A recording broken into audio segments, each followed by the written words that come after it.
Comment on veut? Vas-y, prêcheur. Preach. On m'appelle Abel.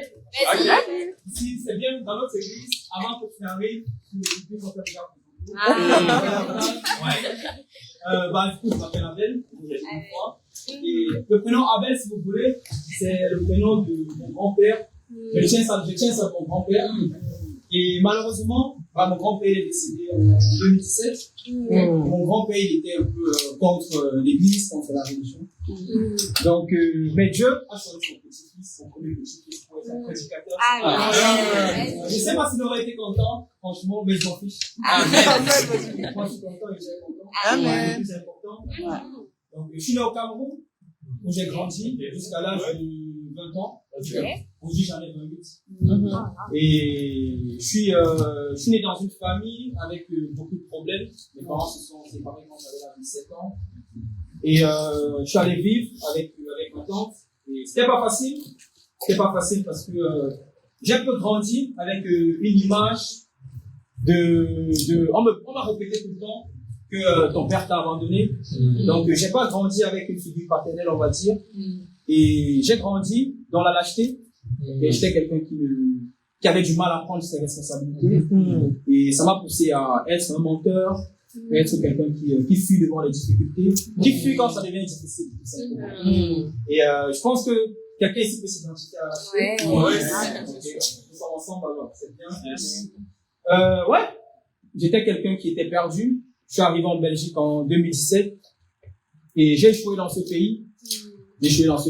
Mais grâce à Dieu, j'ai pu avoir un nouveau départ. Amen.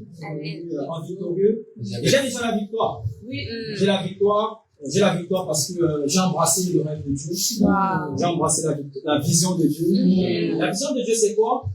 Quand je vois cette salle, quand je prêche, je sais que je prêche comme si je prêchais à 100 personnes. Parce qu'un jour, cette salle, elle sera tellement pleine, les gens seront assis sur les marches. La vision de Dieu, j'ai cette vision-là. Et c'est votre vision. Si vous êtes là ce matin, c'est parce que Dieu vous fait participer à cette vision. Et j'espère que vous allez embrasser cette vision. J'espère que ce message, le message de ce matin va parler à votre cœur. Et vous allez prendre une décision. La décision de changer, de faire de Jésus votre Seigneur et Sauveur. Donc, le titre de mon message d'aujourd'hui, c'est Jésus est Seigneur. Let's go! Jésus est Seigneur.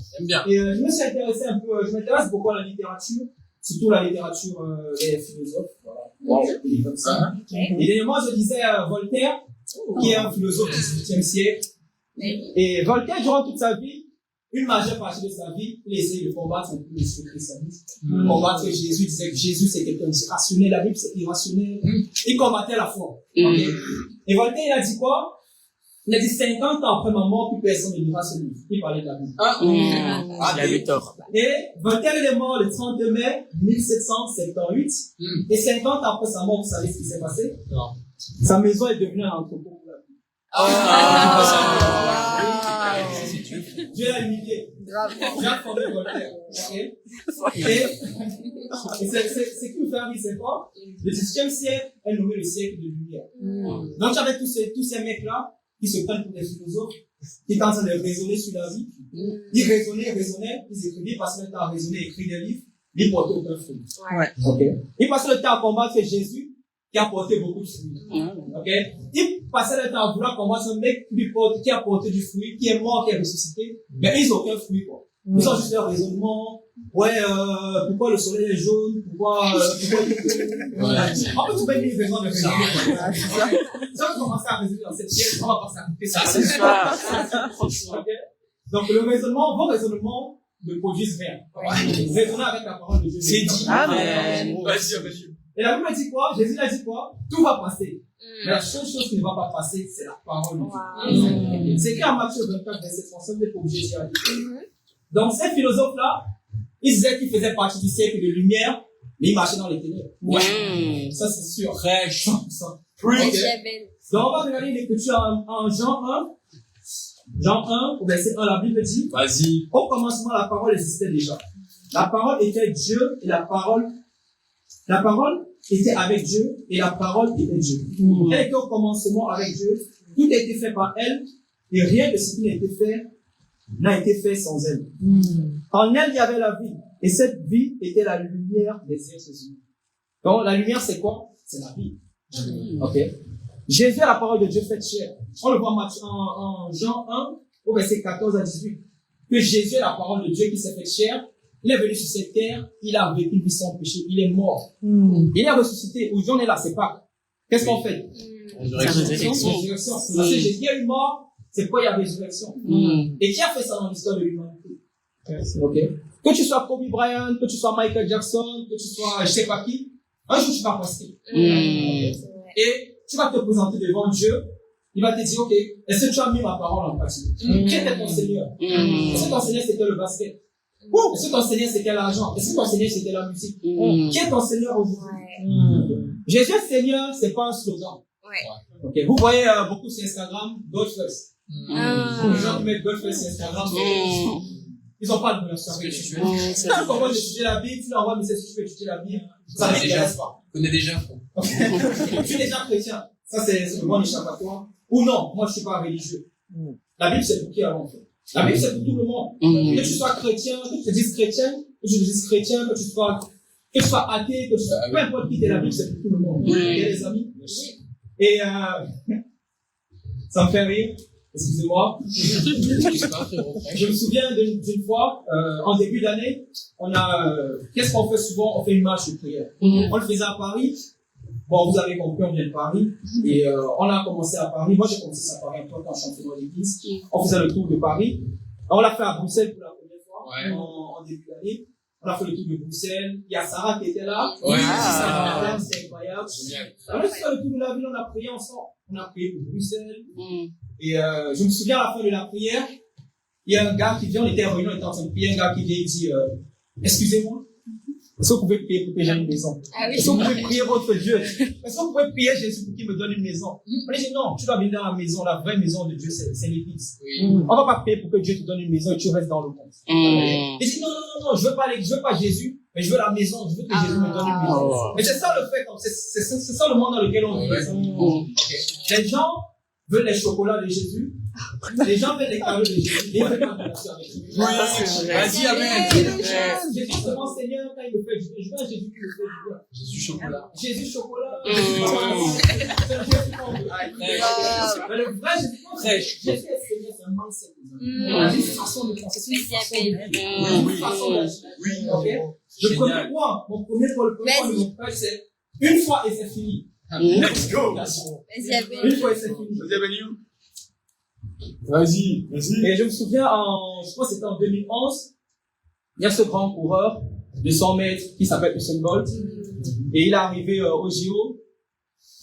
Vous savez, avant les Jeux Olympiques, c'est toute une préparation. Quand vous êtes un sportif de haut niveau, si tu te prives, il y a une certaine alimentation que tu dois avoir. C'est des heures d'entraînement, c'est des sacrifices. Tu t'entraînes pendant des mois pour une seule compétition, pour une seule course. Ok?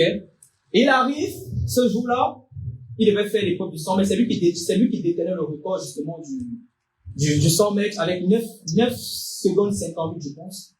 Et il arrive, il commence sa course, il est disqualifié. Il a pris un faux départ.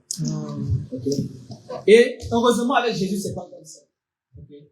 Avec Jésus, tu peux toujours prendre un nouveau départ. Okay. Et quelque part, on a tous pris un faux départ dans la vie. Okay. Ce faux départ, c'est peut-être dû aux circonstances dans lesquelles on a grandi, peut-être notre famille, peut-être notre entourage, peut-être nous-mêmes. Nous sommes parfois les premiers responsables en fait, de ce faux départ. Mais Jésus veut nous donner un nouveau départ. Okay. Et ce nouveau départ, comment est-ce qu'on va entrer dans ce nouveau départ? Comment est-ce qu'on va vivre? Comment est-ce qu'on va prendre ce nouveau départ? On va regarder une écriture. En Jean 3, verset 1 à 5. Excellent. La Bible dit, quand vous êtes dit Amen. Amen. Ça dit, il y avait parmi les pharisiens un homme du nom de Nicodème, un chef des Juifs. Il vint de lui trouver Jésus et lui dit, Maître, nous savons que tu es un enseignant envoyé par Dieu. La personne ne peut faire ces signes miraculeux que tu fais si Dieu n'est pas avec lui. Jésus lui répondit, en vérité, je te le dis, à moins de naître de nouveau, personne ne peut voir le royaume de Dieu. Nicodème lui dit, comment un homme peut-il naître quand il est vieux? Peut-il une seconde fois entrer dans le ventre de sa mère et naître? Jésus répondit, en vérité, je te le dis, à moins de naître d'eau et d'esprit, on ne peut entrer dans le royaume de Dieu. Donc, la vie chrétienne, c'est une course, les amis. Okay? Paul en parle aussi en Corinthiens. Et pour mener cette course, tu dois prendre un bon départ. Okay? Et ce départ, il commence quand tu prends la décision de naître de nouveau. Quand tu prends la décision de naître de nouveau. Okay? Ce nouveau départ, tu ne peux pas le prendre seul. Vous connaissez les résolutions de début d'année. En début d'année, tout le monde est fired up. Tout le monde est en feu. On dit, ouais, cette année, un nouveau départ. Je vais aller à la salle 6 fois par semaine. Comment? Je vais manger pas ça tient parfois une semaine, mais c'est souvent le nouveau départ un peu émotionnel. Donc, on n'arrive pas à se tenir à ça. Le nouveau départ, tu ne peux pas le prendre sans Jésus. C'est impossible. Et parfois, tu peux avoir l'impression de recommencer la course, en fait. Tu as l'impression de répéter les mêmes choses. Ça porte aucun fruit, en fait. Parce que tu veux faire les choses par ta propre force. Okay. Ou parfois, tu as l'impression que ouais, la course, elle est terminée, en fait. J'ai fait l'erreur de ma vie, j'ai échoué, là, ça s'arrête là, quoi. Mais Jésus veut te donner un nouveau départ. Okay? Et ce nouveau départ, il est possible. Qu'est-ce que tu dois faire? Tu dois prendre le temps d'étudier la Bible. Et c'est parce que vous avez déjà vu la vidéo sur les réseaux sociaux. Il y a un gars que j'aime bien sur les réseaux sociaux, une vidéo, ça me fait trop rire. C'est un gars comme ça, il dit, il fait une vidéo, il dit, excusez-moi, maintenant je prends un nouveau départ dans ma vie. Tout ça qui est, je dois de l'argent, ça va maintenant. Tout ça, c'est comme ça, Jésus. Okay? Tu vas dire non, c'est bon maintenant, les péchés sont pardonnés, je prends un nouveau départ par moi-même. Ça se passe pas comme ça. Okay? Le nouveau départ, tu dois prendre le nouveau départ avec la Bible. Tu dois faire de Jésus ton Seigneur et Sauveur. Tu peux pas effacer tes péchés par toi-même. Okay? Tu peux pas effacer tes péchés par toi-même. Il ne s'agit pas de tes propres forces. Il ne s'agit pas de tes capacités. Il s'agit de ta relation avec Dieu. Il s'agit d'accepter Jésus comme ton Seigneur et Sauveur. Donc Jésus est Seigneur, c'est un mindset. C'est un état d'esprit. Okay? Et j'aime beaucoup ce livre parce que ça m'arrive aussi de lire des livres de développement personnel, de voir un peu les uns les autres. Il y a un livre que j'ai lu dernièrement, il dit, dans la société, il y a 2 types de mindset. Il y a des gens qui ont un mindset fixe. C'est des gens qui pensent comme tout le monde, quoi. Ouais, c'est de la faute du gouvernement, c'est de la faute des taxes, voilà, c'est de la faute de la pluie, c'est de la faute de... Ils sont tout le temps en train de rejeter la faute des autres, de trouver les esprits. Il y a des gens qui ont un mindset de croissance. Des gens qui prennent la responsabilité. Et ta vie va changer quand ton mindset va changer. Yes. Pas le mindset du monde, mais le mindset de la parole de Dieu, le mindset de Jésus véritablement. Okay? Et pas le nouveau départ, ça signifie pas que tu vas échouer. Tu vas échouer, il faut que tu sois OK avec ça. Okay. La Bible dit 7 fois le juste tombe, 7 fois se relève. Donc c'est parce que tu es juste que tu échoues. Le fait que tu échoues, le fait que tu tombes, c'est ça qui montre aussi que tu échoues. On va être OK avec l'échec. Parce que le point qui mène au succès, c'est une situation d'échec. Okay. J'aime bien ce que Michael Jordan a partagé. Là, dans ma carrière, j'ai atteint 9000 tirs. Okay. J'ai perdu presque 300 matchs. 26 fois on m'a fait confiance. Okay. Dieu, il renouvelle sa confiance chaque jour dans ta vie. Okay. Dieu te fait confiance. Et Dieu, il sait que tu vas échouer. Il faut que tu sois OK avec le fait d'échouer. Mais tu dois d'abord prendre ce nouveau départ. OK, les amis? Et je suis vraiment inspiré par Kathleen. Parce que Kathleen, c'est vraiment le fruit de l'église, de Bruxelles, c'est le fruit des prières. C'est le fruit du partage de foi, de la persévérance. C'est le fruit des échecs aussi. Okay. Nous sommes arrivés à Bruxelles et le défi c'était de partager notre foi avec 70 personnes au début, par jour, que ce soit sur les réseaux sociaux, que ce soit dans la rue. Et Kathleen, on a partagé notre foi. On partageait notre foi chaque jour. Tous les disciples, on s'y mettait. On partageait notre foi, on recevait des refuges, on recevait des gens qui pouvaient nous parler mal, qui pouvaient nous adresser sur les réseaux sociaux. Mais on a accepté ces échecs, on a persévéré. Et Kathleen était là. Michael Jordan a raté 9000 tirs dans sa carrière pour m'épargner, je sais pas, ça change la vie de personne. Et on a partagé notre foi avec je sais pas combien de personnes, mais il y a Kathleen qui est là. Il y a Sarah qui est là. Ce sont vraiment des sœurs incroyables. Quand je regarde Kathleen, à chaque fois les yeux frères, c'est vraiment la petite sœur que je vois. Elle est incroyable. Et on se dit, waouh, Kathleen, Sarah, ce sont des femmes de Dieu. Ce sont des femmes qui aiment Dieu. Et je suis inspiré par elle. Et je suis vraiment inspiré par elle. Donc, le défi que j'ai pour vous, ce matin, prends un nouveau départ avec Jésus. Prends la décision d'étudier la Bible. Et sois baptisé. Sois baptisé pour vivre cette nouvelle vie et pour commencer cette nouvelle course. Amen. Mon deuxième point, tu es le problème. Amen. Tu es le problème. C'est pas très agréable, frère. On aime bien entendre que le problème, c'est les autres. Ouais, c'est vrai. Moi, je travaille souvent, j'ai commencé à travailler avec des enfants. Il y a cela, bientôt 2 ans. J'ai commencé à Paris. Et quand les enfants ils se plaignent, c'est toujours le problème de l'autre. Il y a aucun enfant qui vient dire, ouais, c'est ma faute, voilà, je pense. Non.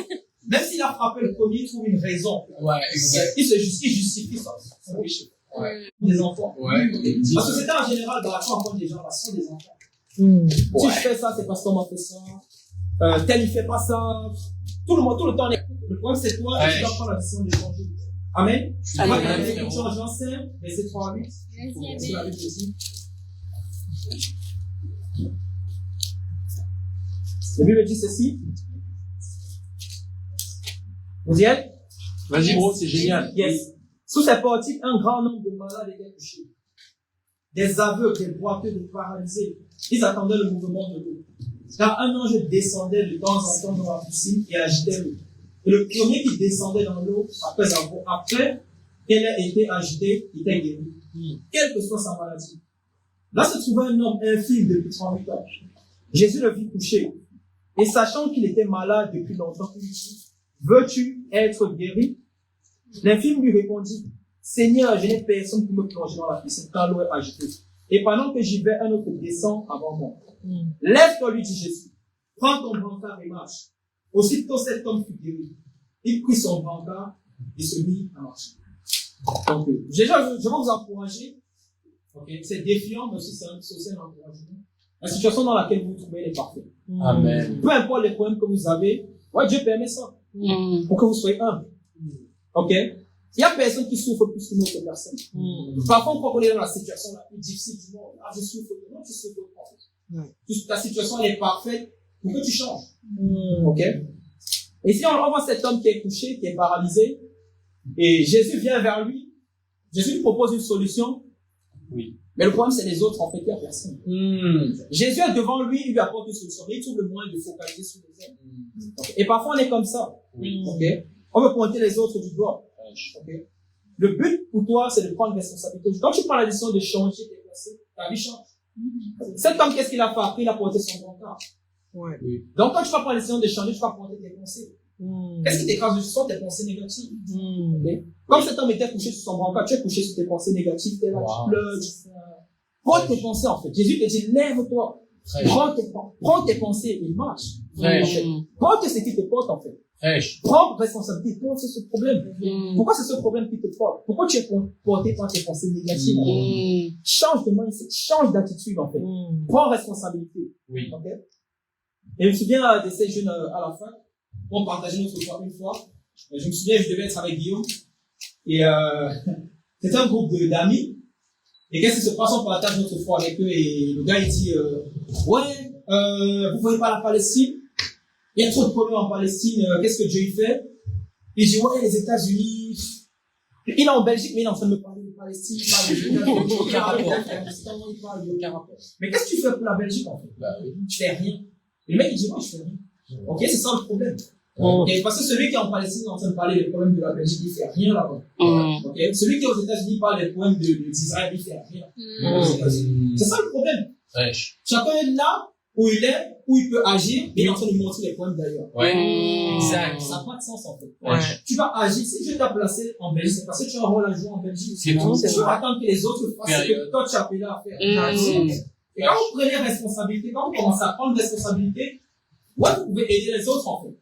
Ok, vous pouvez aider les autres. Moi, je me souviens une fois lors de mon travail, quand j'ai commencé à travailler à Paris, je vous ai dit dans mon témoignage, moi j'étais quelqu'un de lâche avant. Je fuyais devant les responsabilités, même ma propre vie. J'arrivais pas à diriger ma propre vie. Okay?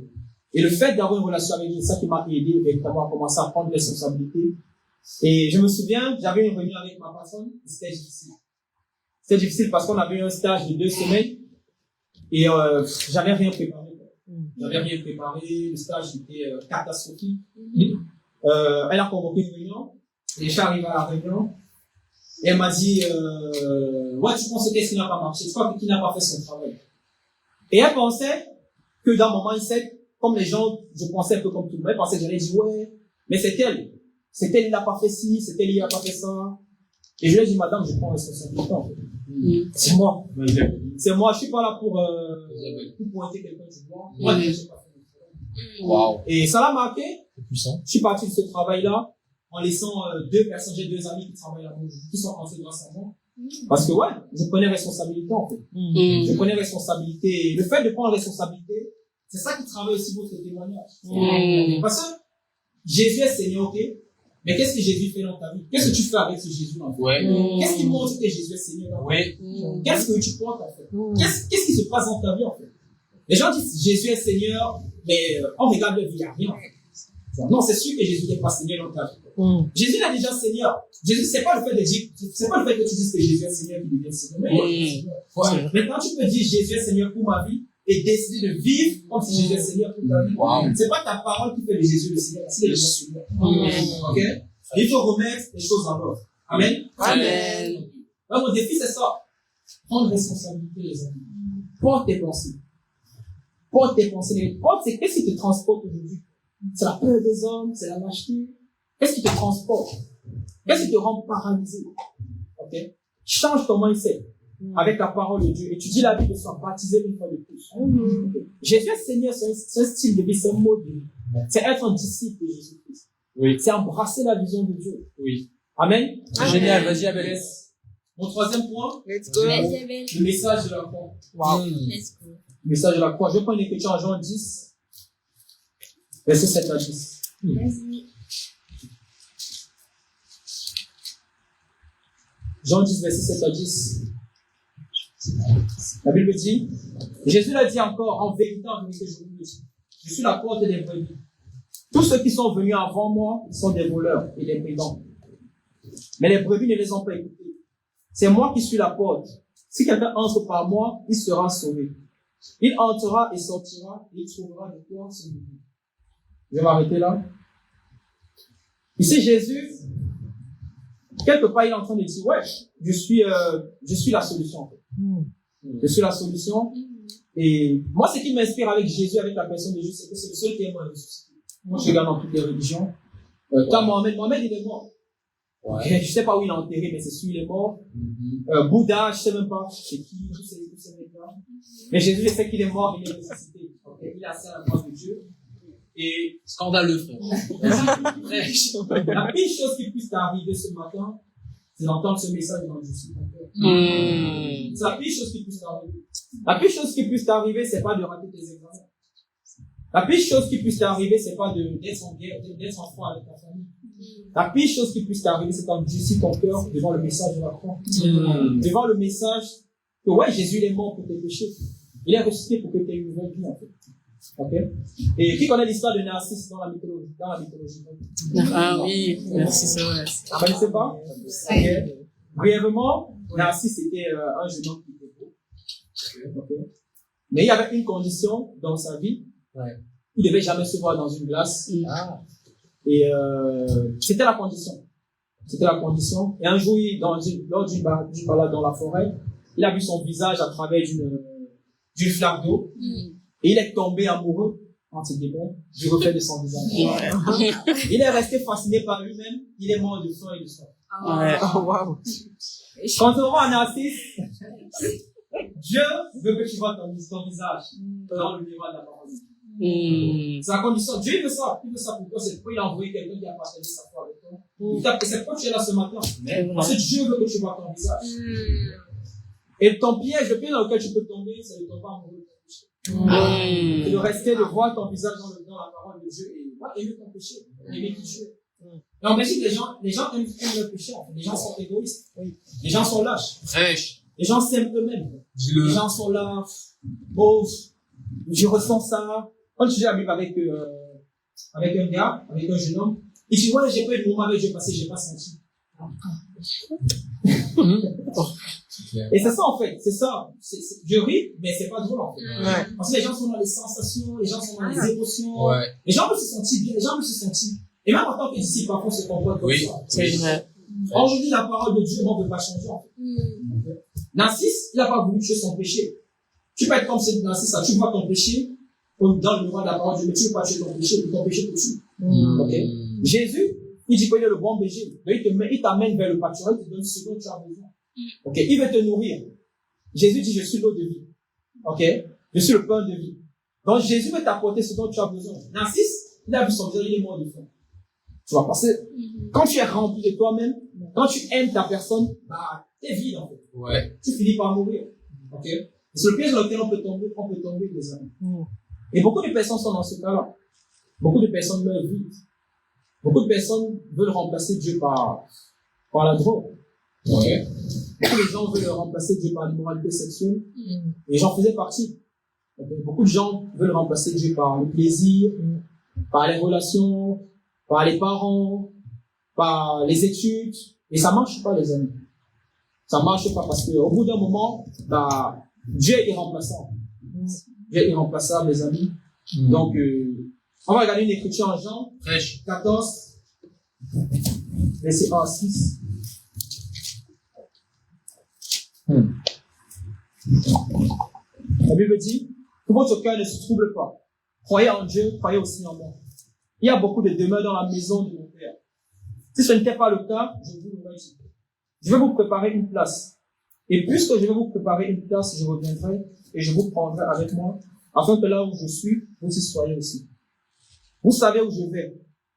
Et vous en savez le chemin.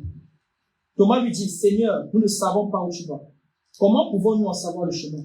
Jésus lui dit, c'est moi qui suis le chemin, la vérité et la vie. On ne vient au Père en passant par moi. Donc ici, Jésus, il est clair. Il y a un seul chemin, les amis. Il y a un seul chemin. Et ce chemin, c'est Jésus. C'est pas la religion, ok? C'est pas tes raisonnements, c'est pas tes études. Ce sont des bonnes choses. Ok? Je suis pas en train de dire qu'il faut pas étudier. Mais le chemin, c'est Jésus. Si tu as toutes ces choses, mais Jésus n'est pas Seigneur et Sauveur pour toi, tu n'as rien. Je peux être clair avec toi. Donc, la relation la plus importante dans laquelle tu dois investir, c'est ta relation avec Dieu. La personne qui va te remplir, qui va te combler, c'est Jésus. Okay. Donc, le message de la croix, c'est quoi? C'est Jésus qui est mort pour les pécheurs comme nous, comme moi le premier, et qui est ressuscité. Okay. Pour qu'on ait une vie en abondance. Jésus n'est pas mort et ressuscité pour que tu sois détruit. Jésus n'est pas mort et ressuscité pour que tu sois perdu, pour que tu n'aies pas de but dans ta vie. Okay. Sinon, ce sacrifice, bah, il sert à rien, quoi. Donc, ne néglige pas le message de la croix et prends ce message à cœur. Mais c'est le message qui va changer ta vie, comme il a changé ma vie, les amis. Donc, ce matin, j'ai appris que je vais prêcher à 10 heures. Donc,